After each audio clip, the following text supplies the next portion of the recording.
It is, and welcome to the Jim Acosta Show on this Friday. It is a mess. Trump's presidency is unraveling. His promises to be a peacemaker and unifier are going up in smoke in both Los Angeles and especially in the Middle East right now. Trump promised a golden age.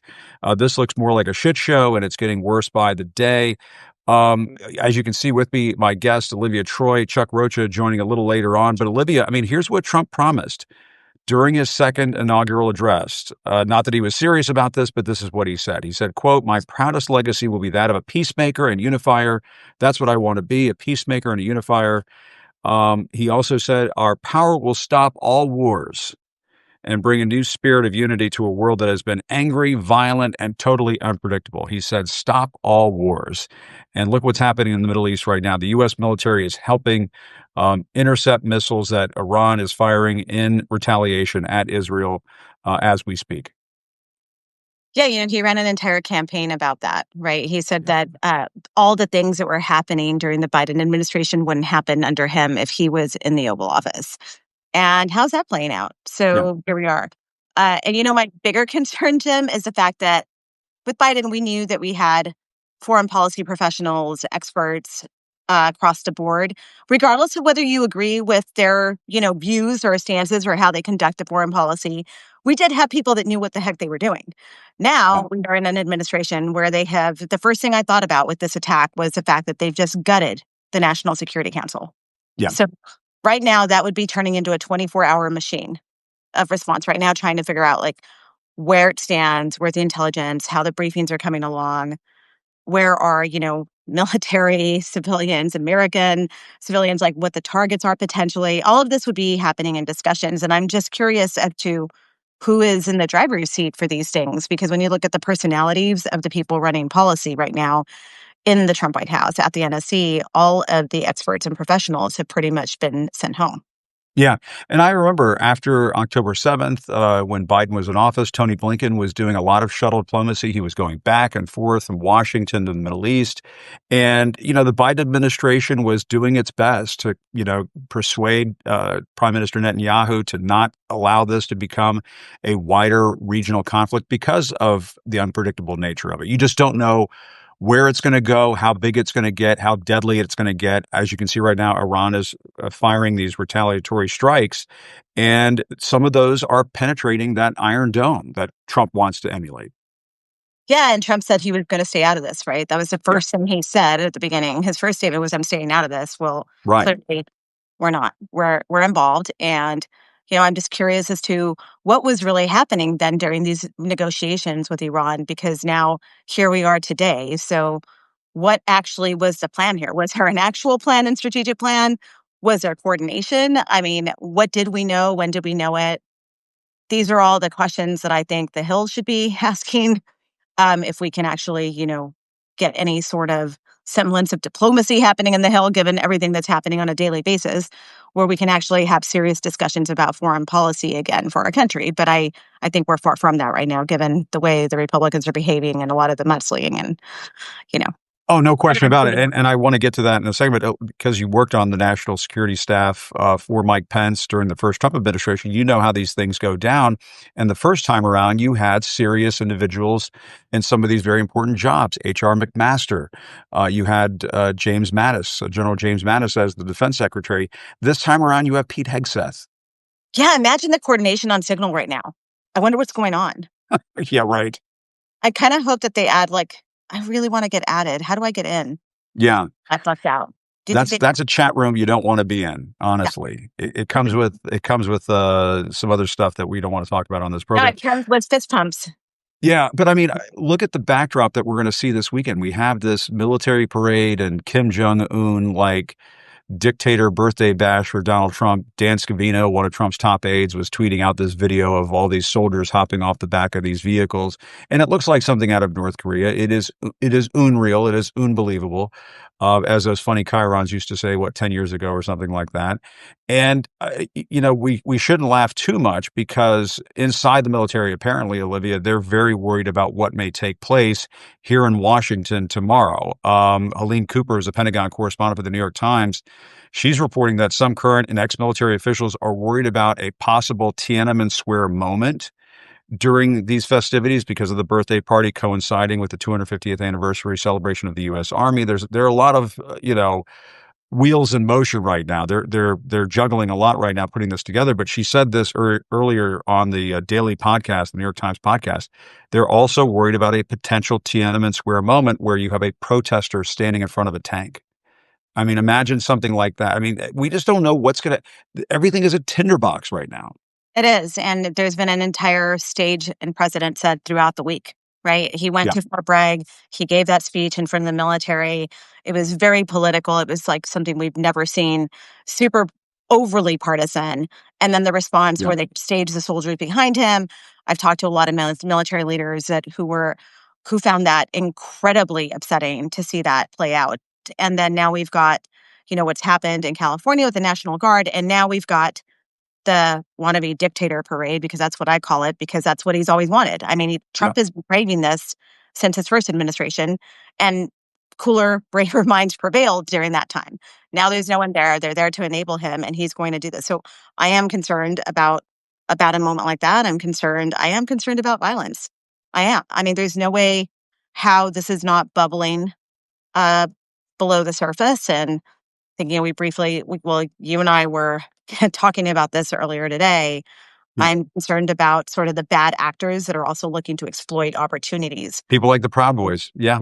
Yeah, you were bringing this up with me earlier today, and the Wall Street Journal is reporting that, some of the far-right Proud Boys are circulating memes on places like Telegram saying, "Shoot a couple, the rest will go home. You just have to impale a few of them. It's riot season again." These are some of the messages that are being circulated. Yeah, and to be It's clear, disgusting. those types of messages were the same types of messages that were circulated before January 6th of 2021. I was tracking that very closely. I was concerned that there would be violence.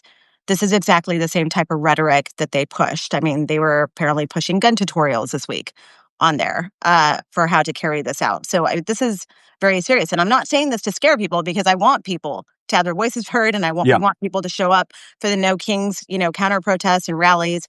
That should happen. But it's also why we should be vigilant about our surroundings and really have each other's backs and pay attention to what we're yeah. seeing here.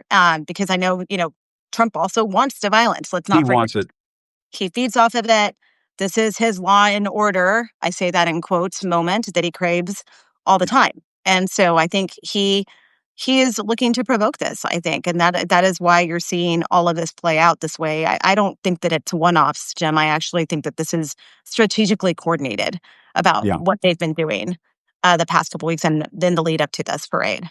No, there's no question about it, and he is trying to ratchet up the tensions in this country, and I mean, just the visuals of National Guard troops in L.A., the Marines showing up in L.A. over the wishes of the governor Gavin Newsom there, and then tanks on parade in Washington D.C. I mean, is this what people really voted for? Did you really vote for the optics of a military dictatorship in the United States of America, people? I mean, that I know the people on here didn't vote for that, but my God, is this what we want our country to look like to the rest of the world? Is this what we want our country to look like to our children? That's not what we grew up with in this country. Our parents and grandparents took care to make sure they did not elect lunatics who saw themselves as a wannabe dictator. And because of that, we didn't grow up in that kind of a country. But it just goes to show you, Olivia, you drop these guardrails and you put the wrong people in power. You put the fringe, the American far right fringe in power, and all bets are off. Yeah, and I think this show of power that Trump is trying to exhibit by displaying the military like that.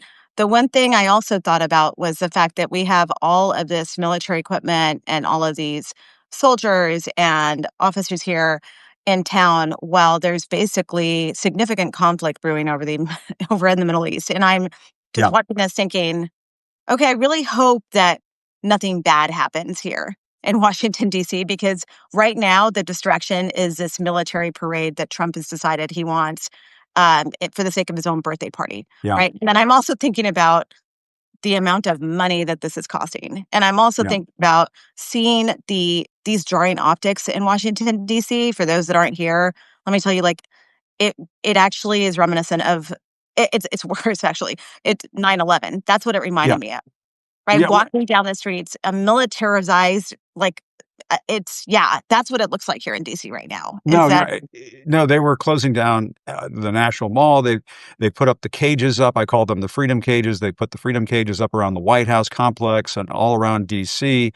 But you raised a really good point, Olivia, and that is, one of the consequences of politicizing the military is that the military does not keep its eye on the ball. When the military is being used for political reasons, like being deployed to Los Angeles for basically a law enforcement matter, they shouldn't be involved in that, quite frankly. And when you have them coming to Washington to put on a dictator-like parade, military parade for the president, they're taking their eye off the ball. Their eye is off the ball somewhat. And what is happening right now in the Middle East?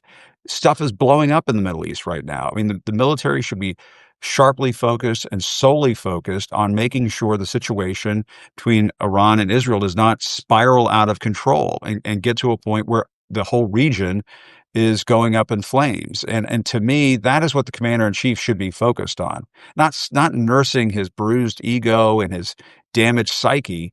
It should be what he promised during his inaugural address. Not that was ever genuine on his part, but about peace around the world. I mean, that's what he promised. He's certainly not delivering it. no, and it's a real shame because he is not. Also, it just takes away, in my opinion, it does take away from the Army's 250th birthday Yeah, celebration, right? Because it is which we about should celebrating celebrate that. Yeah, service and yeah, heroes and patriotism, and we should be united in that. Right? yeah, I mean, that's the terrible thing is that he's created this moment. He's like manipulated it to his narrative. And it really should be something that we should all be united behind and honestly not be in this situation where he's created distrust with the military now by his actions, right? He's the one doing this across the country. And he's creating distrust with law enforcement by you know, putting the law enforcement in bad situations, bringing the National Guard in. I yeah, mean, again, the military is his pawn. And yeah. that's the way he views it. When there are really serious matters going on in the world where all of these people that are going to be there to laud him tomorrow should really be focused on instead. Yeah. Well, and you know what? Maybe it'll rain on his parade. The weather looks a little iffy for tomorrow. We'll see. I see a lot of the comments with thunderclouds and lightning bolts and rain and so on. Maybe that's what's going to take place. We'll see. I mean, I thought Um, about it. I mean, this is the man who did not want to go to the World War I memorial, remember, because the oh, that's rain was true. in his hair. And he didn't want to visit the graves of Marines, which he's now using, who he called suckers and losers. So we'll Yeah. see. We'll see if he has the wherewithal to show up for his own parade tomorrow. Yeah, that'll be interesting. I sense a rad MAGA hat perhaps being placed on top of his head, maybe instead of a crown, which is an improvement, I suppose, on No King's Day. But Olivia, the other thing we have to talk about, because my blood was just absolutely boiling yesterday. I was just hopping, pissed off, mad about the treatment of Senator Alex Padilla. I just could not believe that a United States senator. I mean, I can believe. But at the moment, I could not believe that a United States senator would be treated in that fashion. I mean, the way that the Trump administration and their sycophants on Fox tried to clean this up and claim that, Padilla was going in there and trying to disrupt a press conference and that he was charging at Kristi Noem and he was doing all of these things. Mhm. I mean, he was telling another story on MSNBC that they opened the door for him, that they knew he was there. I mean, that it was just absolutely a disgraceful display. And to see him treated in that fashion, it just irritated the living hell out of me. And it made me think, we got to do more than this. We can't just sit by and watch what's taking place right now. And I think that was the feeling, the spirit that struck Alex Padilla. He's a mild-mannered guy. He doesn't cause drama up on Capitol Hill. He's the last guy to do that. But he was listening to Kristi Noem say things like, "We're going to liberate Los Angeles." Well, who the hell are you to say you're going to liberate a U.S. city? The city of Los Angeles needs to be liberated from Donald Trump, it seems to me right now. That's the way it looks to me. Yeah, And Alex Padilla was just speaking his mind, and good for him. well, and he was actually also pointing out what he was trying to say. If you listen, when you listen to the video, he's saying like you're playing the same six criminals over and over again. He's trying to prove the point that you're blanketing everything to do this bidding of this extremism and these policies. And the people are standing up to this. That's what he was trying to say, right? And he also, I think, what was incredibly upsetting is that after he says who he is repeatedly, they still handcuff him and they force him Yeah. to the ground. And you can see it in the video where they are forcing him to the ground. And I think it's incredibly upsetting that we have people in elected office who are not irate about this because Yeah, they what should has be. happened to the Republican Party? I mean, Mike Johnson wants to censure Alex Padilla. Give me a break. Yeah, I mean, how about protecting the decorum and your own branch, right? I mean, what Yeah, happened to that? Or are you going to let the Trump administration bully you every single day, which is what's happening? And it's happening yeah. definitely on the Republican side. But I'm also concerned about the reaction from some of the Democrats. I mean, you cannot give this a pass. And so, like, No, I don't know, Jim, what are you going to absolutely do? not. You should run for office. Me? Yeah, why not? We need I, people to take a stand. you know what I think? I mean, this is something that I do think about because I mean, there's doing, a show, there's, doing podcasting, there's speaking out, there's, talking to people about the way you feel about this country and how it needs to go in a better direction.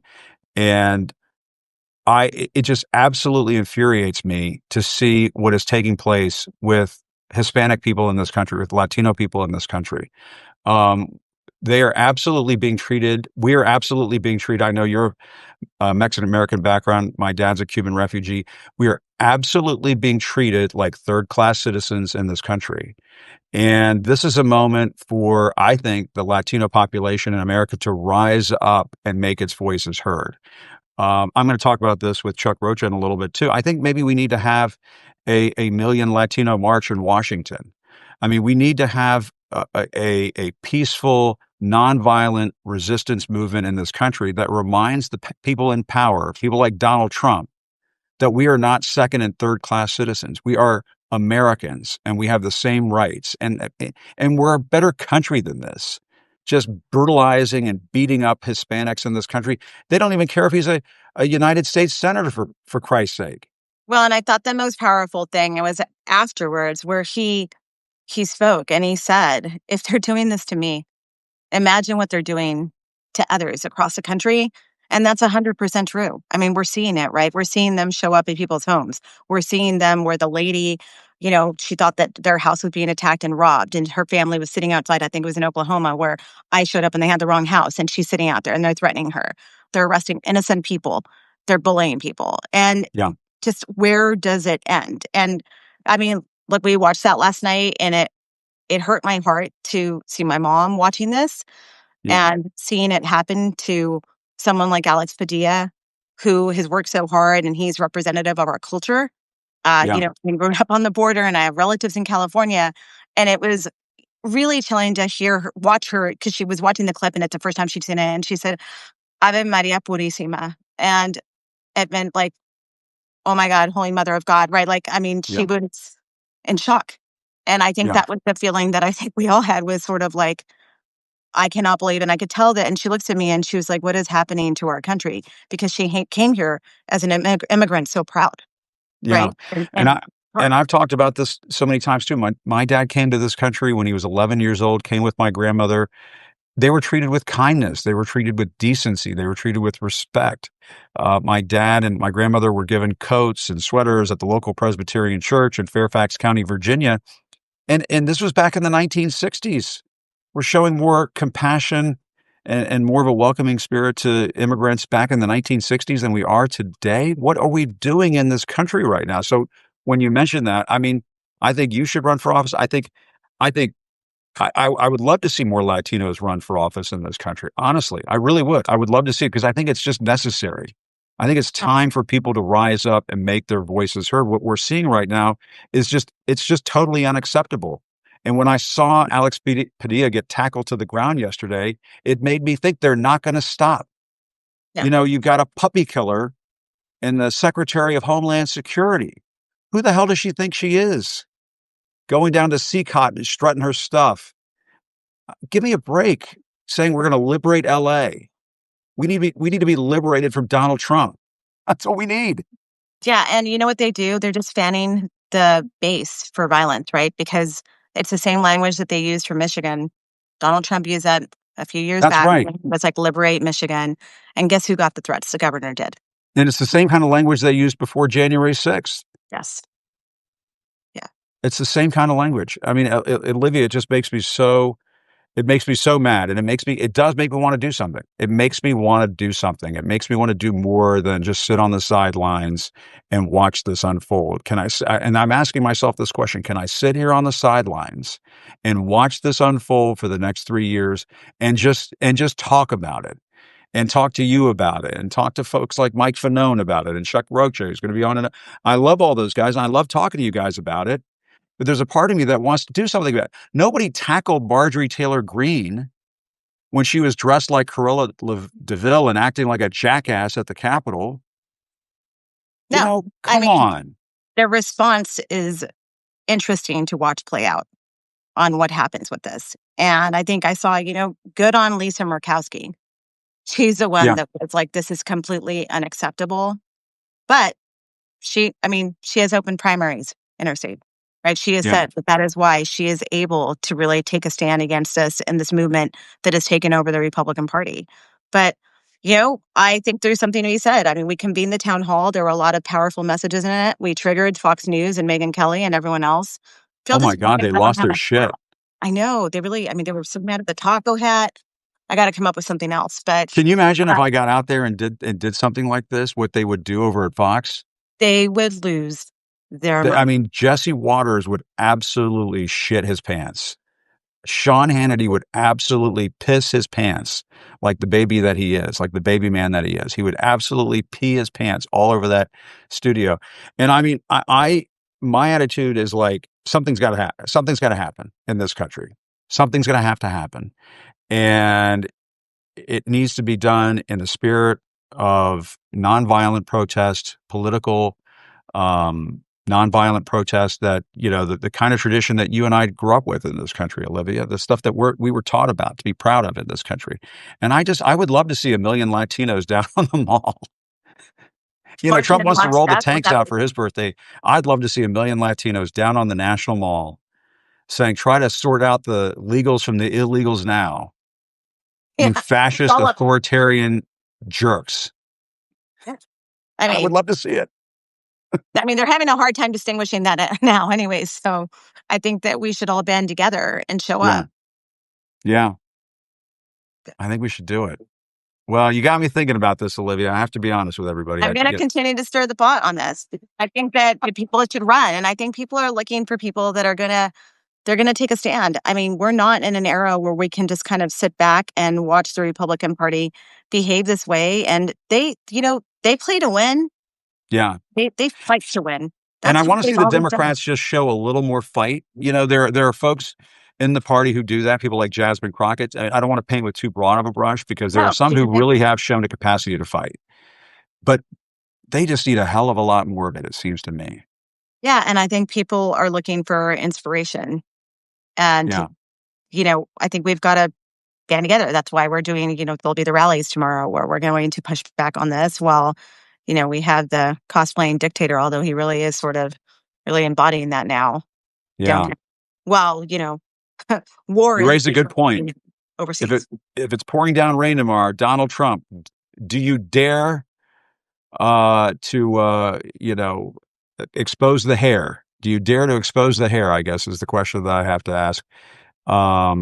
If it's pouring down rain tomorrow, will he go out there and celebrate the 250th anniversary of the Army? Was this all just about him having a Kim Jong-un like birthday party? That's the question that I have. But Certainly the rehearsals happening certainly look that way. yeah, well, go out to the No Kings protest tomorrow. I'll be doing a live event with Don Lemon and Joy Reid. Olivia, we should get you involved in that as well. Get you out there, and we might hear from you as well out there. From what I understand, we'll see. I'll be at one of the rallies locally, so you'll definitely see me out there. Awesome. All right, Olivia, you stirred the pot. We'll see what happens next. Thanks for coming on. Really appreciate it. Good to see you. All right, take care. All right, thanks, Olivia.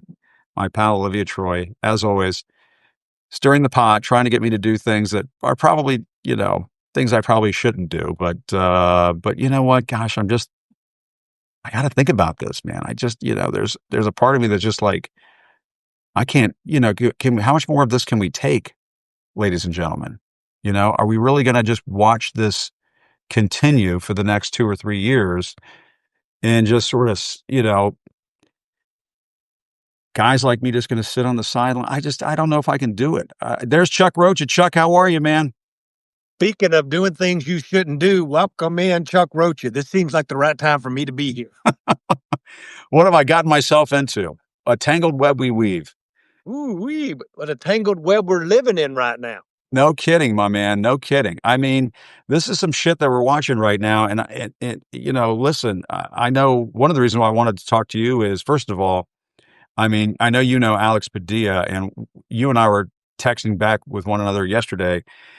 What they did to him, to me, it just made my blood boil so much. And this is why I was having the conversation with Olivia. And it just got me thinking, like, we got to do more about this. And if it's a million Latino march in DC, if it's more of us running for office and getting out there and pounding the pavement and talking to the people, something's got to happen. Something's got to happen. I couldn't agree more, and I appreciate you going live yesterday. I know you reached out to me, Yeah. and you and Maria went live. And who would have thought? I launched my Substack on a Wednesday, and this one I thought shit couldn't get no crazier. It gets even worse crazier. That's right. And not only, I know we're going to talk about this crazy military parade, but let me level set with folks that are listening and thank all the folks that are subscribing to my Substack as well, and all the great friends. And I know you'll be with me next week, that we're not supposed to be doing so much political talk. If we can ever get out of the news cycle where it's not just a fire hose of crazy shit coming at us. Alex Padilla is a dear friend of mine. I've worked for Alex and been a friend of his now for at least 15 years. When he moved to DC, y'all should know that he didn't have a truck. I have a pickup truck, which won't surprise none of you. I helped him move into his apartment. He's got an amazing wife and some beautiful kids.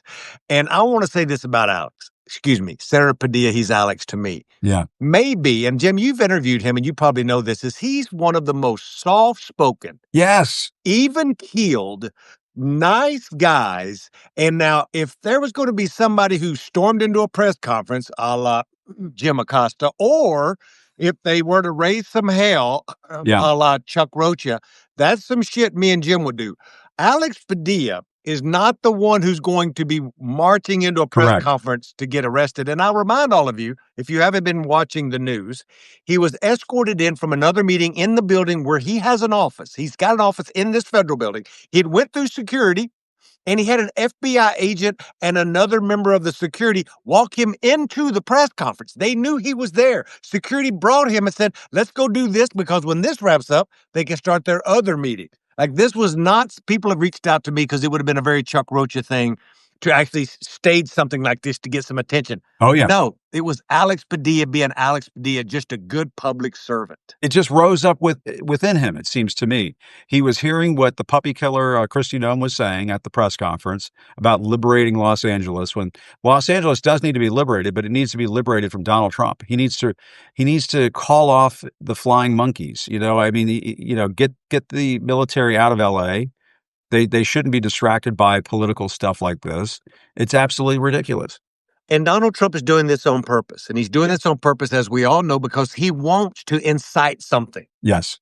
He wants to have this to talk about. He wants to see a few bad actors burn a few cars, spray paint something on a brick wall, because he's like, see, out of control. These people are out of control, when 99.9% of the folks that are protesting, some of them, my friends, are law-abiding.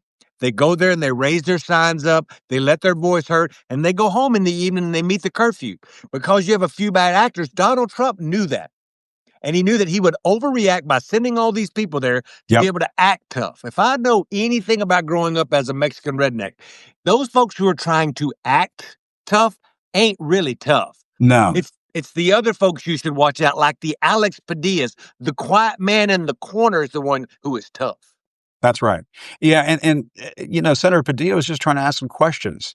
And I mean, how can you blame him for wanting to ask some questions? He is the United States Senator for the state of California, and he has every right to question the Secretary of Homeland Security about what's going on in his state. And what's been happening in his state and across the country has just been absolutely outrageous. They have not been targeting criminals and gang members. They're targeting moms and kids and abuelas. This is what Donald Trump's mass deportations, that's what it looks like. And I talked to Alex's team yesterday or this morning, actually, and they were like, look, we've been trying to get some answers out of the secretary. They have sent letters. They have made phone calls. They wanted to know, like, what is the plan? He represents this area. He represents this entire state. You should know that he was raised in Pacoima, which is just north of downtown LA.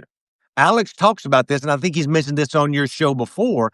His dad was a short order cook and worked as a short order cook most of his life, and his mama was a maid. That's right. And then he would graduate high school.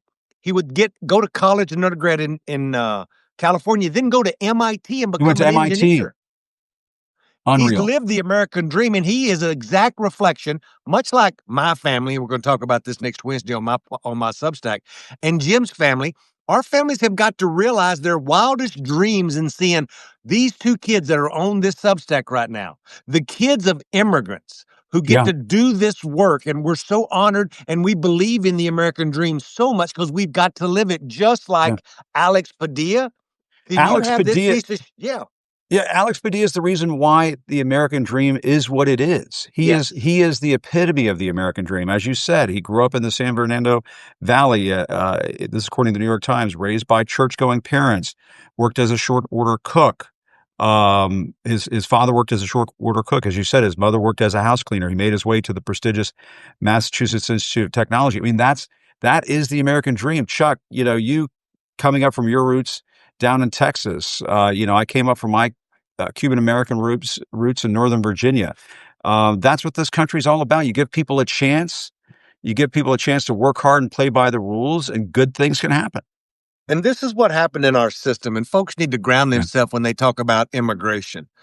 Our immigration system has been literally broken for years. And when 9/11 happened, this horrible tragedy on 9/11, we shut down our immigration system. So if you wanted to come here legally and you wanted to go through the process now takes 8, 9, 10 years. A lot of people who work for me have been through this process, and it's long and arduous, and everybody tries to do it, and they want to do it the right way. But sometimes you have circumstances where you don't have the privilege to wait 10 years. You have living in a life or death situation in Central America where there's gang members who want to rape your kids, kill your wife, get you. That's right. So you escape. And you come to where, as Ronald Reagan, a Republican, said, the shining city on the hill that says, we will take you. And we will have a process that you can go through for emergencies like this called asylum. And we will have asylum judges to say, if you're coming here and you're running for your life, we will take care of you. And then we will give you temporary status until you get to this other thing. People forget about that. People forget that there are immigrants every day in this country paying Social Security and Medicare benefits that they will never get to see the repercussions of because they're not a U.S. citizens, but they're paying this. No, listen, my dad, worked at Safeway grocery stores for 40 years. He worked in the checkout line until he couldn't stand up anymore, paid into Social Security, paid into Medicare. He now gets to enjoy those programs now, thank goodness. But he came from a country that was a totalitarian dictatorship in Cuba. And what's the Trump administration been doing to Cuban immigrants? What they've been doing to Venezuelan immigrants? They're taking away their temporary protected status. There was a time in this country, Chuck, when we would say, we're going to offer you asylum if you're trying to escape a military dictatorship. And now we're just slamming the door shut on those folks too. Where is Marco Rubio in all of this? Where is Ted Cruz in all of this? This is what I was asking yesterday on my show. Where are the human beings in this administration? Do they exist? Are they still human beings? I mean, my God, how can you stomach what took place with Alex Padilla yesterday? And of course, you have on Fox News and in the Republican Party up on Capitol Hill, they're making excuses for all of this and saying it was Padilla who crossed the line, which goes back to what you were saying earlier, Chuck, and that Padilla's not that kind of a guy. He's not a showboat. He's just not that guy. He's just not that guy. No, Alex Padilla is not the guy. There's lots of guys like that out there that would love to get this exposure and this attention, but he is not. He is a true public service. I can tell you, without speaking out of school, I've told Alex Padilla many times about an idea that Alex Padilla is like, that's a little too close to the line, or that's a little too, like, he is very cautious because he don't want to do anything that looks bad on him, looks bad on his constituents, any kind of political ploy. That ain't who he is. Like, we talk about this all the time with his good friend, Congressman Tony Cardenas. And Tony Yeah. is always talking about how, and him and you should know that Tony and the senator and the congressman, they were roommates here in D.C. Actually, Alex Padilla ran Tony Cardenas first his campaign. Wow. And he would tell stories about how, like, he is like all the things that me and Tony wish we were, because we get a little passionate, even keeled. Let's be cautious. Let's make sure we get everything down. Like, it's just not his move. And going back to what you're saying about immigration, what Donald Trump is doing is he's doing things that wants to divide us, because there's lots of things, Yeah. even with redneck white boys that I grew up with in East Texas. Those boys who I love, who are Republicans and Trumpers, when you sit and talk to them about farm workers, about Jose down the street who's been here, maybe undocumented for 20 years, who works at the taqueria, or other folks in the community, they get that and they're with you. Yeah. But Donald Trump wants to poke at the differences so he can pull us apart. That's Instead right. of looking at the bigger percentage of things that actually pull us together as humans, because it's good for him politically. That's Much right. like this crazy damn parade that they're having here in our city this weekend. Well, and he Dan Scavino, who works for Trump, tweeted out a video showing soldiers, arriving. It looks like a scene out of North Korea. And, the Atlantic is reporting that, the Trump team is offering top donors a dedicated VIP experience as one of the components of tomorrow's parade. So he's not only politicizing the U.S. military, he's exploiting it for political fundraising purposes. I mean, it's just unreal. And then we're having these Do King protests happening in 1,000 communities nationwide tomorrow. And it just makes me wonder, going back to a question I asked earlier, Chuck, where do we go from here? You're an organizer. You worked with the Bernie campaign. The Bernie campaign they were masters in political organization, political mobilization. And it makes me wonder, do we need 1 million Latino march in this country? Do we need more Latinos running for office? What's the solution? I think we need more. You just need more of what we're kind of seeing here and there in spurts. Just not enough of it to push back on this stuff. The average age of a Latino in America is 26. The average age of a Latino voter in America is 30, 31. We're just a much younger demographic. Me and my friend Jim Acosta are second and third generations of groups of folks who come here a long time ago. And I tell you that for a reason. That's because our electorate is younger. Our diaspora is younger. And young Latinos now are trying to look to and they overperformed historical norms and voted for Donald Trump at a bigger rate than they have. That should be said and seen, because that's how much anxiety economically is in the community. So they're looking for an escape. And I think what you're describing, that's not tied to Joe Biden or Donald Trump, but saying our voice, we're here, we're American. Right. I'm as American as anybody else. I'm just like you, white boy, white girl. You're Irish, you're French, you're German immigrants. We are the next wave of who those were back in the days when even they were discriminated against. Yeah. To say that we're all Americans, that we all wave the red, white, and blue, because we've all got to experience that. And we shouldn't let a wannabe dictator drive us apart. And we should be looking at what the best of it is by having rallies around the country, not where you're destroying things, but where you're waving American flags. And you can have some of your Mexican or Honduras flags as well, but saying I'm an American and I'm happy that my family came from this country and sacrificed everything like Jim Acosta's father did when he got out of tyranny to come here to experience the biggest dream. That's why I got George Washington over here. I got the Statue of Liberty over here. Greg the plant's been moved outside. That he needs a little sun, but my dad, and people talk about the Mexican flags. I just want to explain this one more time. When I was growing up and was a young kid in the mean streets of Northern Virginia and Fairfax County, they weren't so mean. They're actually pretty nice. They weren't like East Texas.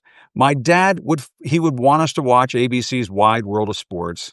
He would want to watch this boxer, Teo Stevenson. Whenever Teo Stevenson would box on ABC's Wide World of Sports, he was such a huge fan of Cuban boxing because it was one of the things next to baseball that they did really well back then. And he flew the Cuban flag in the house. Did he fly the Cuban flag because he was a Castro guy? No. For Christ's sake, he and my my grandmother, they fled Cuba.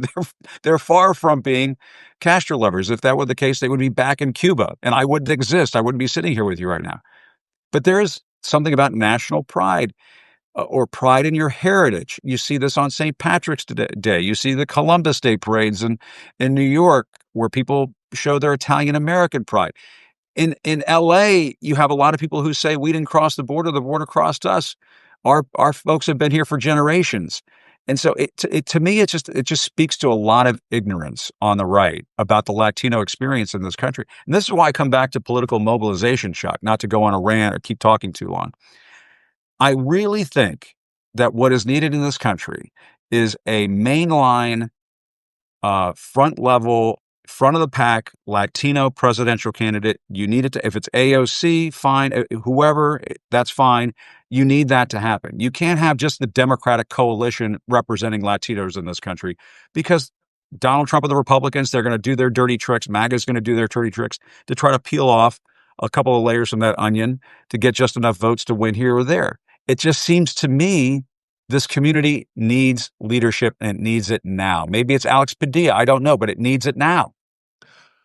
I think you're right. And I've been fighting for this, and you know this, in the toils of the consulting world, because there's Yeah. not a lot of brown Latino consultants that can help even well-intentioned white people ground their message in a place that's right.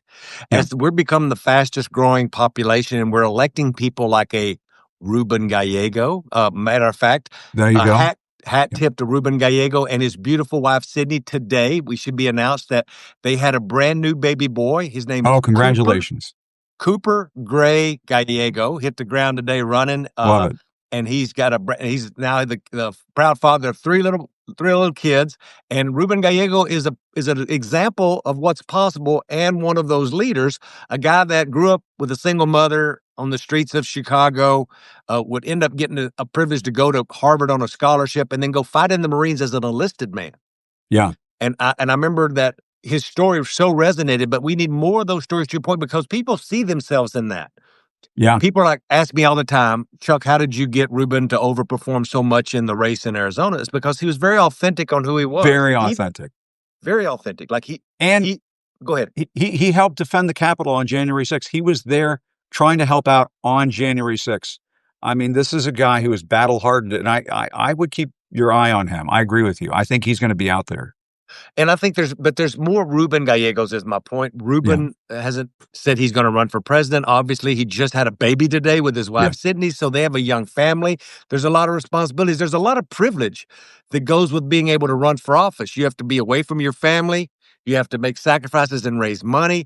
And because of what I described earlier, which is our average age, it's harder when you're young like that, when you ain't, excuse my language, you ain't got your shit together yet. You ain't got no money where you can become a public official. So people that make that sacrifice and then put their bodies on the line, their name on the line, like, this is my profession. Like, I have one of those professions where everybody thinks they know how to do my job because I'm a senior Democratic consultant. And it's tough to do this. And it's no, you're you absolutely ain't got right. money. And politics ain't beanbag. But I will tell you, we saw the Clintons go into the White House with very little money in their bank account. And the Obamas, Barack Obama did have that best-selling book. But, there's something that both the Clintons and the Obamas did, especially Barack Obama, build a political movement and a coalition that the country had not seen up until that point. And the Clintons were just completely caught off guard by what Obama was able to do back in 2008. And I just wonder, I sometimes like to use the Jurassic Park line, nature finds a way. I just kind of wonder, in all of Donald Trump's bullying, all of Donald Trump's bullshit, whether we're going to see perhaps as one of the fruits of his nonsense is a Latino political movement in this country that we have not seen up until this point. Normally, because it is something that is not just necessary, but becomes inevitable because of the actions of the current occupant of the Oval Office. Let me make your point, because we've seen this before, and it was in California with Prop 187. This was an anti-immigration, English-only, racist proposition that was put on the ballot in California by a Republican. And what happened, and to Jim's point, What it ended up doing is mobilizing the Latino vote like never before. There was more registrations, more Latinos got involved because they saw themselves under attack from Pete Wilson, the Republican. Yeah. And what happened from that is you had a Republican governor and at that point, a Republican state house. And once this happened, so many Latinos got involved in Democratic politics in California. It flipped California Democrat. It has been Democrat ever since. And they have supermajorities in both state house and state senate. And it all spawned, to make Jim Acosta's point, from that one moment in time. And I think we're living that now. I do think we're living that now. And somebody just said the Statue of Freaking Liberty. You're absolutely right. Send me your huddled masses. Send me your tired, your poor, your huddled masses yearning to breathe free. I had a back and forth with Stephen Miller back in August of 2017. He was trying to argue back then that the Statue of Liberty was not about welcoming immigrants to this country. And if you go on the National Park Service website, unless they've scrubbed it and whitewashed it, it used to be called the Immigrant Statue. That's what it came to be known. And when Ronald Reagan rededicated the Statue of Liberty back in the 1980s when he was president, talked about the Statue of Liberty of being a foreign birth, and talked about how immigrants built the Statue of Liberty and helped refurbish the Statue of Liberty. That's what this country is all about. And I don't know why this is so hard. I guess it goes back to what you were saying earlier, Chuck. Donald Trump has figured out how to make political hay out of hate. And he has divided us into different segments of the society, and he's pitting us against one another, and he's just going to keep milking that cow until the cows run out. And I just, I just worry that a lot of people are going to get hurt before it's all said and done, much more than a senator being tackled. I just worry that a lot of people are going to get hurt. I think Alex said it the right way. Senator Padilla said it in the right way when he got emotional when he came out of the federal building and made a comment yesterday. He was like, if they would do that to me, a United States senator, imagine what they're doing to people that we don't know, that they're just disappearing off the street. Yeah. And when he started talking about the cooks and the maids, he got emotional. Like he started to cry because I know him. He was thinking about his mom and his dad. Just like every time you walk into a grocery store, Jim, you think about your dad and you think about all those years of him standing there. You think about me, think about my father working in the factory, thinking about my mother who cut hair on her feet all her life. Like these are the emotional ties that bind us together as Americans. And this is the piece we've forgotten, but it didn't happen by accident. Again, I put this out on Twitter last week when I've done an analysis of what happened in the last election. The Democrats and Republicans spent over $890 million in the last election talking about immigration, and 90% of that came from Republicans. So, Jim, they spent $800 million on TV ads to say that we were being invaded by a foreign country when it wasn't, in fact, the case. They needed to scare people to vote for them, especially women in the suburbs who they were losing because of the choice issue. And so it was an orchestrated. Take it from the guy who runs campaigns for a living, boys and girls. They do this on purpose because this is the only way they can win. Because when they talk about reducing egg prices and gas prices, we've all seen that that's not happening. And with his trade war, it's even getting worse. Yeah. So they live off of a campaign of fear. And when I lost my press pass, when the White House took my press pass, it was after I challenged Trump on the lie that there's an invasion going on in this country. He tried to use that lie in the 2018 midterms, got his clock cleaned in those midterms, and ended up losing the Republicans a lot of swing district House races during that cycle because the public just wasn't buying it. But they go back to this invasion lie time and again, to the point where I've had relatives ask me, what do the statistics show? What does the evidence show? Do immigrants commit more crimes than native-born Americans? And if you look at the studies, if you look at the stats, if you care about facts, they show convincingly that immigrants do not commit crimes at the same level as native-born Americans. And as I try to remind people from time to time, the people that, look at the two guys that tried to kill Trump during the 2024 campaign, white guys. They were white guys.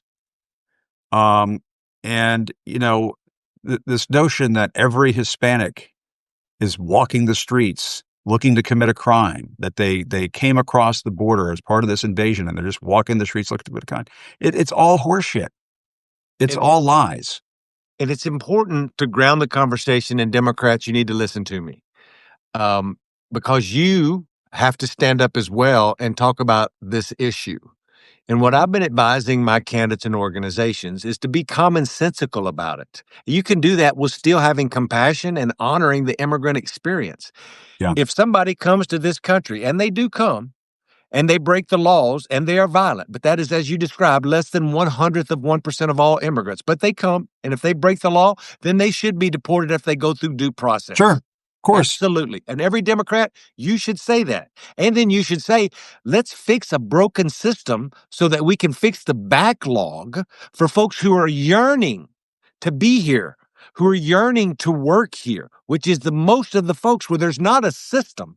They're like folks like the Republicans like say, well, get in line and do it the right way like my parents. Well, my parents and Jim's parents lived through a much different immigration system than what we see today. If that was still in fact the case, 90% of all these folks that are quote unquote undocumented would be documented, or at least have Correct. temporary status, because the system is literally broken where you can't become a law-abiding, not a law-abiding, but a documented immigrant through this system. And this is what needs to be fixed. And I'll stop my rant.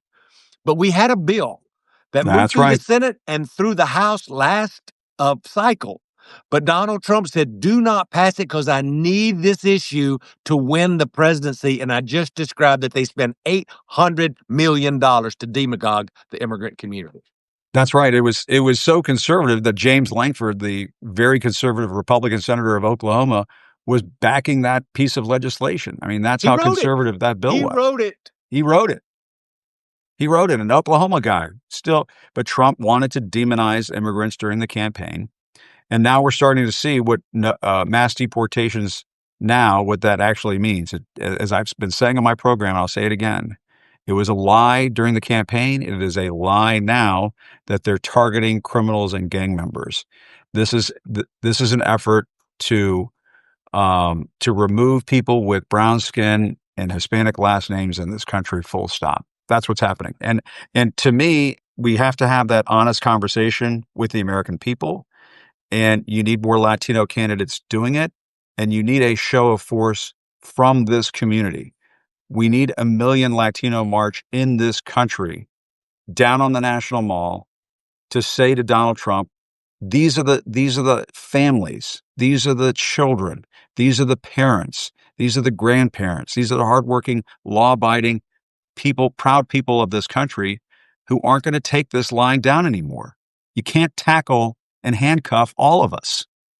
This is true. And we haven't had that moment. And we talk about this. And I plan on having these conversations on my Substack show on Good. Wednesdays to talk about, remember when Martin Luther King stood up for all Black people and said, I have a dream. And he had a dream for what it could mean to be Black in America, right? And we haven't really had that moment because we're younger.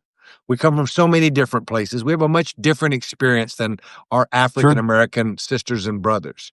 That's true. But and Cesar Chavez is not alive anymore.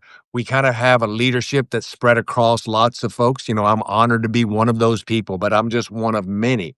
But we need to have that moment in time, because what's happening right now, the good news is, Jim, in all the focus groups and polling that I've done in the last 2 weeks, even white folks, lots of white folks, to be honest, who voted for Donald Trump, who were like, look, I was frustrated. I thought that Joe Biden was old. I thought he was weak and not in charge, and Exactly. blah, blah, blah. And I would give this guy a shot because I was hoping we could return to a post-COVID economy. And like, I listened and had all these conversations. Those people were like, whoa, whoa, whoa. I was all for getting rid of bad people that immigrated here that were bringing drugs, quote unquote. Yeah. But I wasn't for the military in our streets. I wasn't for folks arresting Tommy down at the laundromat That's or right. Susie down at the bagel shop, who I've been dealing with for 20 years, who I didn't even know was undocumented because they'd been here so long. Like, there are people that work for me right now that have temporary protective status who have been here, Jim. I'm not going to mention their name because I'm trying to protect them, for 23 years. Wow. Since she was 5 years old. And if she Unreal. logs into her DHS site right now, it says you should self-deport. Sick. And never broken the law. Is a Christian missionary. who grew up a Wow. Mormon. Like, these are the real people that those stories aren't told about that the rest of us are dealing with. And folks don't want to see them punished because they've done nothing wrong other than be here and pay their taxes and their Social Security and want an opportunity of the American dream that me and you've got to realize. Yeah. Well, Chuck, let's keep this conversation going because I think you and I are tapping into something here, and we need to keep this conversation going. We need to keep this community engaged. We need to make sure people understand you don't have to live in fear. You don't have to live in the shadows. You don't have to think that you have to be silent and hide from the world because you're afraid of the big bad man in the White House coming after you and your loved ones. There just needs to be a better way in this country. And that way starts here and now, in my opinion. It starts here and now. When Donald Trump invaded Los Angeles and tackled a Latino United States senator, that's when I said, that's it. I've had enough. Ya basta. I've had enough. And that's it. I want to keep this conversation going, Chuck. I appreciate it, man. Well, And, have and everybody go join check us. out Chuck's podcast. Yep. Everybody can join us on my Substack with Jim next Wednesday at 3:00. We're going to talk more. Jim always gets out here and talks about the politics and the news of the day because the news never stops. But I'm going to go deep with Jim to talk about Jim We'll do growing it. up in Virginia. We're going to talk about the Commanders and football. We're going to Yeah. try to bring some fun back to these Substacks. We're not just talking about hate and visceralness all the time, but the Yeah. things that he loves, which is his Commanders, his football team, and DC. You saw they're playing in Madrid. They're playing in Madrid this November should against go. the Miami should Dolphins. Freaking go. My dad's two favorite teams going head to head. If you want to go, we can go, man. I will definitely go to Madrid and watch those Commanders with you. I would love to take Ebony to Madrid and watch the Commanders. Y'all, anyway, we'll talk about it on Wednesday, but All right, sounds good. this is going to be a head of a conversation. Thank you for having me. Thank you, Chuck. I knew I wanted to talk to you today, man. I appreciate it, brother. Thank you, sir. Appreciate you. All right. That was the great Chuck Rocha. And, if you could, if only people knew what Chuck and I talk about behind the scenes and what Olivia and I talk about behind the scenes, my goodness, the things that I've been thinking about lately and the things that have been on my mind, especially this week, I just have to tell you, how much I appreciate everybody who tunes in every day. They watch every day. Very much appreciate that. It means a lot to me. And, maybe this has been a little bit of a single issue program this week. We did talk about what's been happening in the Middle East at the top of the program. We did talk about the Trump military dictator birthday bash that he's having this weekend at the top of the program, the No Kings rallies that are happening this weekend. Get out there, make your voices heard. That's your God-given right as an American. It's a patriotic duty. I'll be out there with Don Lemon and Joy Reid, talking about this on Substack and I believe on YouTube as well. We're going to be all over the place tomorrow talking about this stuff. Tune in tomorrow afternoon. But the other thing that is on my mind, and forgive me for tapping my laptop here for emphasis, is I do believe the Latino community in this country has crossed an inflection point, has come across an inflection point here where I think some big things need to happen. We need to see more Latinos running for office in this country. We need to see more Latinos running for higher office in this country. We need a frontline, mainline Latino or Latina presidential candidate running in the next cycle. To sort of harness public energy and public attention and aim it at this issue of immigration and how we should not demonize and abuse and brutalize human beings in this country. That's not who we are. That's not who we are as Americans.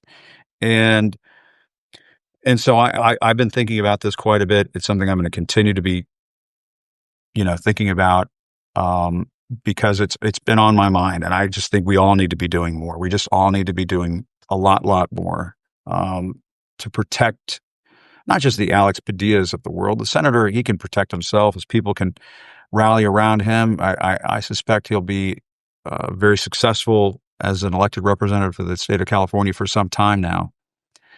But I worry about the children who are getting pulled out of their schools right now to be removed from this country. No, no criminals, no gang members hang out in schools like that.